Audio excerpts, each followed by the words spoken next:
talk to us. We do need to note to our viewers that CNN and others requested these emails way back in 2008 when John McCain tapped her as his running mate. Drew, I'm going to talk to you on the other side, but first I want you and our viewers to listen to what Palin said on Fox News trying to head off all of this release of all these emails. Let's take a listen. I'll ask you about it on the other side.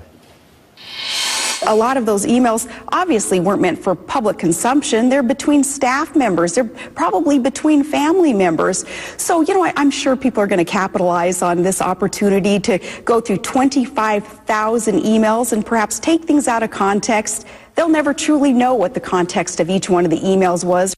All right, Drew, let me bring you back in. The context. What are you kind of seeing? Is it hard to, like she said, trying to piece all this together? Are things kind of out of context, or is something standing out to you? Well, just think of how you deal in emails. A lot of abbreviations, a lot of acronyms that you maybe only use with your friends. So there's a lot of that deciphering that has to go on. But I think what we're seeing here in the few hours that we've had to look over all of these documents so far is a hard-working governor working hard for the state of Alaska. A lot of discussion about policy, about taxes, about cutting budgets, a lot of just the mundane state government work.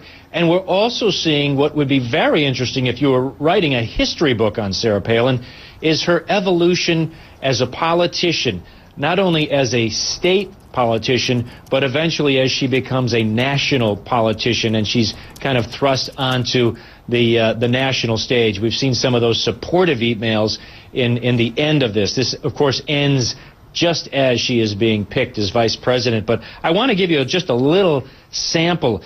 In 2007, she's learning about leaks in her department and how to deal with them. And one of them involves John Bitney, an aide that she had to fire. And she saw something in the Anchorage Daily News. Wonder how the Bitney replacement mention already got in the ear. That's a column for the ADN in Anchorage. Sheesh, I can trust people in this business as far as I can throw them. Have the two ever been officially offered and accepted the jobs yet? And then she says, reading the ear today was another lesson for me that nothing is considered confidential to some folks, so fewer and fewer people should be brought into think out loud re-administration business. She's been accused of being somewhat secretive and has a tight group of people she trusts. TJ, you kind of see the evolution of where that came from. Do you also see, the things we know about Sarah Palin now, we know so much more about her now than that time as governor, but she's often been criticized for being, she doesn't appreciate all the criticism sometimes that comes her way. Are you seeing any indication of that where, might be she takes some shots at the media, doesn't appreciate how she's being covered, anything like that? And also, you remember Troopergate and also the ethics violations, any of that stuff we know about her, you're finding any indications of? We haven't, that's what's glaringly, we haven't seen it. It may be just literally, I don't want to move too fast because we're on this computer system, but look at all this stuff we have to go through, right? I have not seen anything on quote-unquote Troopergate with her former brother-in-law, the trooper who was fired. I have not seen any emails really involving Todd Palin, who was supposedly the shadow governor in this administration. And as far as any cheap shots at the press, I haven't seen much of that.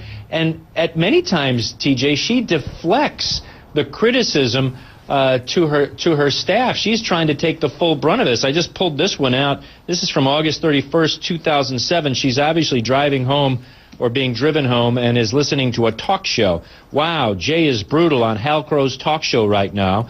I hope he's crucifying me and not all of you, as he tells Alaskans how ill-equipped we are to run the state. She sent that to her top staff members. I also want to point out that she's very concerned about not getting information that she thinks she needs. This is about troops who are being sent from Alaska to Afghanistan, and also those troops, fallen soldiers who've come home.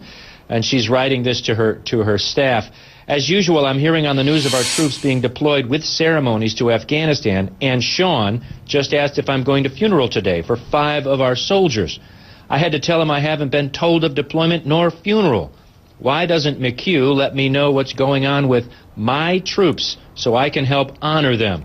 I've asked repeatedly to be in the loop, and it's unacceptable to to still not be given info on military activities that I'm expected and should be participating in. Later on, there's a follow-up on that where she learns, unfortunately, that these funerals happen once a month in Alaska, and she writes back, "Didn't know there was a once-a-month funeral. I do want to get to those. Thanks for tracking down the info."